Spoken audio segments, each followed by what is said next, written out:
This is breaking news from the Las Vegas Review-Journal, sponsored by Michael Gaughan's South Point Hotel, Casino, and Spa. Really, I think just getting him back to par with our team, obviously new offensive coordinator there with Scott Turner, and just getting back in the fold. You want to be smart with it.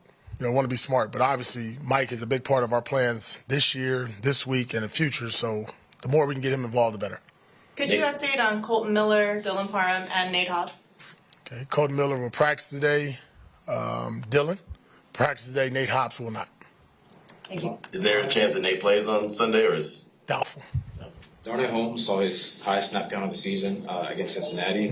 How have you seen him progress since arriving here in late August? Told you, man. There's some spooky stuff going on over here, man. Just saying. No, listen. No, Darnell, obviously familiar with the scheme. I'm familiar with him from way back in the day. He's done a good job just getting acclimated with special teams, and obviously defense had a bigger role last week. And if Nate is not able to go, that role will pick up. AP, speaking of the defensive backs, I'm curious, obviously Jacorian's had a great season. Where have you seen the most growth from him from last season to this season? It's weird, it's not really stats, it's mentally. I think the ability to get over good or bad plays, to move on, have that short-term memory as a defensive back, because there's going to be moments where they catch the balls, and be moments that he's really been really good for us on third down especially. But I think just that as a younger player, going through ups and downs he did in his rookie season, then obviously in year two having a really solid year in coverage. I know there's things that we want to work on and he wants to work on to get better, but for year two, there's been a tremendous stride of improvements. Patrick Graham said to slow down the offense, you got to be able to stop that run of Miami. How much emphasis will there be on slowing down their run game? Yeah, I'll be honest, that's been kind of our weak link this year. So any team that we face, for some odd reason, it seems to show up. So that's first and foremost, stop the run, allow our defensive ends, the Max Crosby's, the KC's of the world, to really get after Tua and company. But it's critical because you don't want to be, with this offense to have that RPO action. It's the same kind of scheme and concepts that you see over and over. And if the backers are sitting there biting up constantly in the run game, that opens up more windows and puts more pressure on our secondary. So critical that we do a good job of setting the front, having some knockback, really with the perimeter with so much speed with the Dolphins that we eliminate that early in the game. When you were a player, Antonio, what offense kind of reminds you of what you're about to face? Was there anybody out there? The Rams on the turf, that was real. When they were rolling with Kurt Warner and Holt and Bruce and Marshall Faulk.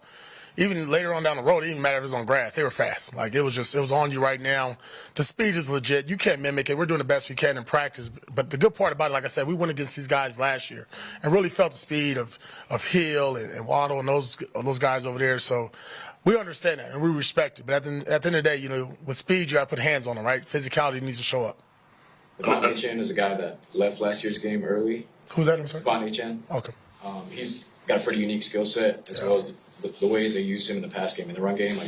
What catches your attention when you watch him on tape? Just dynamic. Everything's explosive. Everything's a big game. Everything's an explosive game in the run game, the pass game, route running. I think, obviously you look at the size, you think a smaller guy, but he runs like a big boy. He runs behind his pads, does a good job. He gets on you fast, and the arm tackles is not going to work with a player like this. You have to chest him up. You have to kind of just put the body blows on him to slow him down throughout the game. Back end of that, with just how effective they are at running the ball and also that RPO action you were talking about, how vital is it for the linebacking course, the Lane, Eichenberg, Diablo to really come out and do their job? Yeah, eye discipline. That was the word of the week. Eye discipline up front. Eye discipline in the back end. A lot of eye candy, right? We talked about this earlier in the week. Shifts, motions, a lot of things to get your eyes off of your key, right? If I'm on 2 and 3, just read your keys, stay with them. And that'll put us in a better position. And we've had a really good week of doing that. Obviously, there's been schemes that we've faced earlier in the year that's similar, but obviously the skill set and the speed is real.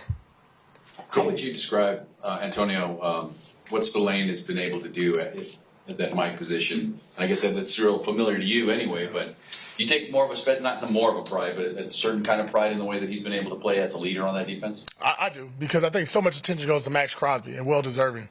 But the body of work that Spill has done really from day one, being the extension of Patrick Graham on the field, making the calls, making the checks. And then, to be honest, when it comes down to production, he's up there, to me, with some of the best linebackers in the league. And the one thing that he got knocked on, and I think that's really shown up since he's been here as a Raider, is his pass coverage. His ability to make plays, be in the passing lane, be effective in that role, get his hands on some balls. I mean, but he's a bell cow. He's a guy that I would love to see here, for the long term, but especially this year, he's done a really good job for our organization, our defense. A couple more injury questions on, like, Andre James. I know you said JPJ was going to be at center. Is he out for this week? He's doubtful. Yes. Cody Whitehair as well. Doubtful. And then I know you guys were down to 5 guys last game. So where do you stand on kind of the depth on the offensive line? Yeah, well, that's the reason why we had so many guys on the practice squad. So if those two gentlemen obviously are not able to go, then we got to go to our resources on the practice squad. But the good thing about it, we're getting close with them. We'll see today, but it doesn't look good for those two gentlemen, Cody and Andre. And then at the end of the day, it's kind of been like our whole season. Next man up, right? Next man up. But hopefully, what we've seen with DJ Glaze and Monfort and Colton Miller, I think Jordan Meredith, we haven't talked enough about him, but Jordan's done a hell of a job filling in. And the way he's been playing, he's earned the right to be a starter going forward. And so you feel comfortable with the guys you got there. You just hate that we keep changing all these pieces amongst the offensive line, because at some point you like just to have 5 guys there. Continuity, chemistry, that's really that's the glue to our team, when you can have that. So something we're working on consistently. Scott Turner mentioned communication. He felt was probably the biggest issue with the O-line and the lack of the run game. How important is that communication, especially when you are mixing and matching all these offensive linemen? It's critical because somebody's speaking and then somebody has to receive. And a lot of that's come up. And you've seen it on film. It's been noted. But I think Joe Philbin has done a really good job of really dialing it back, going back to square one. You hate to say it, but when you have a bye week, you do have that reset. So you go back to what happened in training camp, even back into OTAs, and really dial it back with the offensive line. Maybe you don't need as many checks. Maybe you don't need many calls, right? And then you have to do certain things also to get somebody's attention, right? If I make a call and I say, hey, push or whatever, I need to maybe say your name, for example, right? So different ways of us how to communicate and be more effective. But more importantly, you have to listen. You have to open up your ears. You can't get so locked in. I got this guy. The NFL is all about movement. And the way the D-line play is now in the league, to expect that guy to stand in front of you every play, shame on us. So I think we've done a good job this week of trying to adjust to that and fix those problems, and we'll see on Sunday. Miami's defense is top 10 in the league against the run in terms of total rushing yards this season. How important is it for you guys to stick with the run, even if it doesn't look as well as you want it to? Yeah, I think that's going to be key. And how we set up the run, right? Do we start our game off running? Do we start off passing? And we've had a lot of discussions about that, of how we've operated and attacked the game plan. And this game's going to be critical. We got to have balance. We don't want to be in a game where we're throwing the ball 40, 50 times. Hasn't worked out for us this year. It's not going to work out in the future. So we want to have that balance. We got to get those 2 running backs going, Alex Madison and Zamir White, and that's going to be critical for us to get us going. But it's going to start back to the question prior, the offensive line.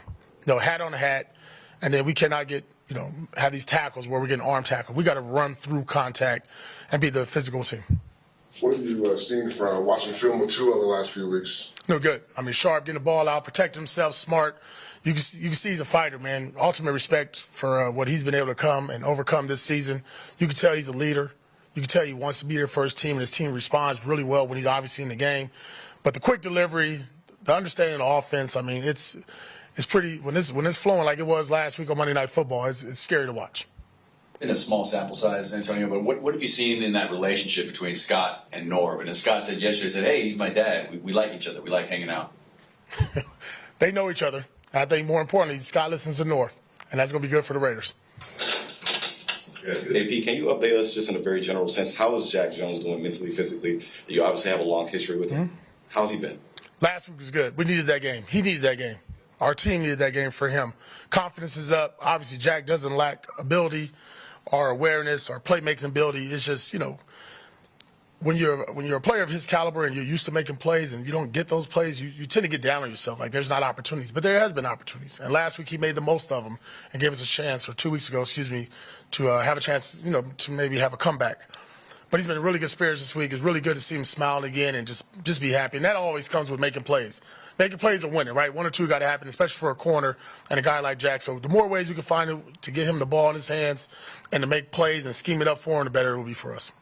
You mentioned earlier this week about, what do we have to lose? Has that kind of been a mentality that you gave to the team as well? Like, go out there and play loose and don't think, just go play? It's really been since day one. But I think just for the circumstances, at 2-7, odds against us, everybody having their comments from the outside.